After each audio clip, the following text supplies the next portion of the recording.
let's have a conversation. Hi, my name's Kelsey, and I'm crazy. I'm insane. I'm a psycho. I'm mad. I'm violent. I'm overdramatic. I'm selfish. I'm weird.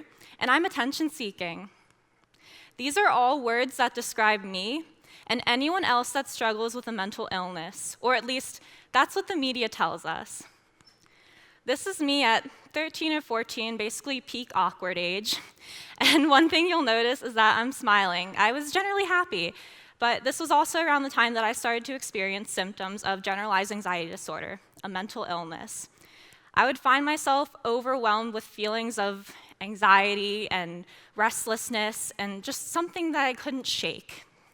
So obviously paying attention in class was pretty difficult, and not to mention that I was super paranoid that the people around me could notice that I was having these internal battles in my mind, so that amped it up a little bit, because we really didn't talk about mental health in my school, so I kind of just thought that this was a Kelsey issue.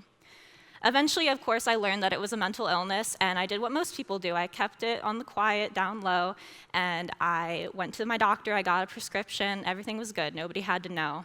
But something happened when I turned 17 that made it so that medication wasn't enough. This is me at 17. I just had been performing in a performance at my school called dance theater. And a few hours after this photo was taken, I was raped.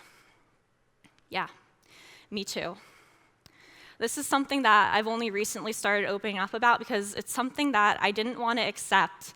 I was ashamed and embarrassed, and I just didn't want it to be something people knew. But the toll it took on my anxiety was substantial. I started to experience frequent panic attacks. I had days where I couldn't get out of bed because I was just so overwhelmed with anxiety, and I became physically ill from the worry, and yes, that's possible. And eventually, I got to college, and I had a day where I just felt like it was the end. I was suicidal. But I didn't want to give up on myself. I knew I had a future. So I called the suicide hotline. And from there, I started to take regular attendance to therapy. And the best thing that happened was that I got involved with an organization called Active Minds, which is a national organization with over 300 chapters on different college campuses, obviously including Penn State.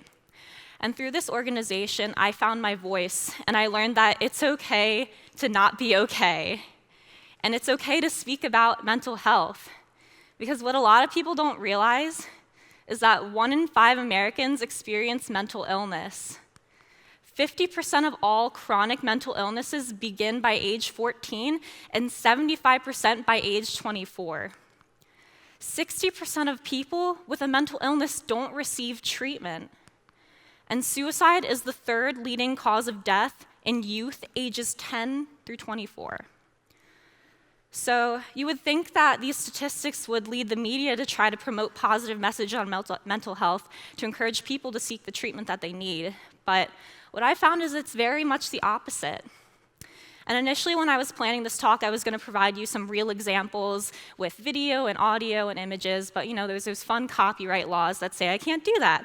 So instead, what I'm going to do is talk about the areas of the media that you can see these messages in, these negative contexts of mental health, and encourage you to look for them yourselves. Starting with print media. Now, typically with print media, you'll see the magazines that talk about your body, specifically women's bodies, who's gained weight, who's losing weight, who has the best body, who has the worst body.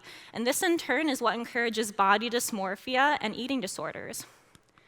In movies, particularly horror movies, maybe like Split by M. Night Shyamalan or The Ward by John Carpenter, mental illness is used as a scare tactic, which is then turned into our pop culture Halloween costumes, because mental illness becomes a joke, and it's something funny and scary at the same time that we can dress up as at Halloween.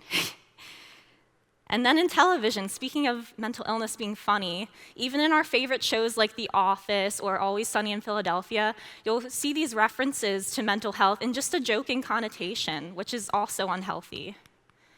And then in the news, the only time you'll see mental illness in the news is when it accompanies headlines like this.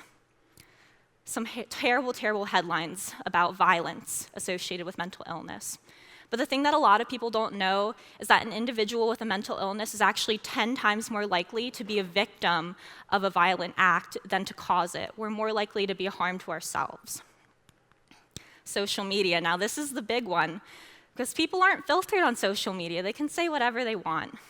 And this is where you'll see the conversations that lead people to keep their diagnosis to themselves and not seek treatment, because they don't want people to think these things about them. Like when you see a popular news site post an article about college counselors seeing a record number of mental health issues in college students, you'll see comments like this, basically the rhetoric that I talked about in the beginning: crazy, insane, psycho, oh, they're selfish, oh, they're a bunch of pansies, their parents aren't raising them right, they're not going to be productive in life. But things are starting to change, thankfully. We do have influencers, celebrities stepping up to share their stories, like Demi Lovato. We have popular clothing brands like American Eagle promoting body positivity. We have amazing TV shows like This Is Us, best show ever, to talk about addiction and anxiety issues. And this is all fantastic, but the main thing that stuck out to me was a certain song. You probably have heard it on the radio, 1-800-273-8255 by Logic. Now, this song is different from what you hear on the radio because it's not singing about sex or drugs or partying, the stuff that our culture loves. It's talking about suicide awareness. The title of this song is the number for the suicide hotline. And the statistics prove that when people know their resources, they utilize them. When this song was released in April of 2017, the suicide hotline saw an increase in their call volume, the second highest they had ever received that day. When it was performed at the VMAs in August, they had a 50% increase in call volume. And just recently, when it was performed at the Grammys, they saw a 75% increase in their call volume. Maybe some of you have seen these semicolon tattoos on some of your friends or just maybe around on the internet. A semicolon is used when a writer wants to continue their sentence. They could end it, but they choose not to. A semicolon represents that your story isn't over, and it's been picked up by the mental health community as a suicide awareness tattoo and a way to start a positive conversation on mental health. Now, I'm not saying that you have to go out and get a tattoo in order to start positive conversations on mental health. And that's why I've been working on building a website/blog that I'm working into a collaborative piece for people to submit their stories and to openly share their experiences with mental illness and mental health to hopefully inspire others to do the same and start positive conversations. Because stigma stops with open communication, unfiltered emotion, honest expression. Stigma stops here. Now, you might be wondering, how does somebody with anxiety get on stage to give a TED Talk? And I'm not gonna lie, I'm like shaking and I'm super nervous right now, but I do have some experience on a stage. In June of 2016, I decided to participate in the Miss Pennsylvania Scholarship Pageant. And just like mental health and mental illness, there's a lot of negative stigmas that come attached to pageants. Like the girls are all bobbleheads, it's superficial, blah, blah, blah. But the women in this picture, they're some of my best friends, and they inspire me every day to continue my message. And this organization as a whole has inspired me to be in front of you today because it's given me an opportunity to share a platform in a pretty unique way. One of the parts of competition, actually 35% of your score is made up of a 90-second talent. And a lot of girls choose to sing or dance or play an instrument, and they're all phenomenal, but I can't do any of that. So I had to get creative with what I wanted to do, and I knew I wanted to spread my message. So instead, I do this. According to society, I'm insane. I'm someone to avoid and someone to detain. But listen, just because I have a chemical imbalance in my brain does not mean that that is my domain. You could pass me on the street and never know, but wait, suddenly you do and you label me psycho? You say all I'm doing is putting on a show? No. These are the stigmas that really need to go. Because I'm not someone that sits on the side when I see a lot that needs to be clarified. And to be perfectly honest, I don't see this as something to hide. My disorder was not something I got to decide. It's 1 in 5 people across the nation that experience mental illness.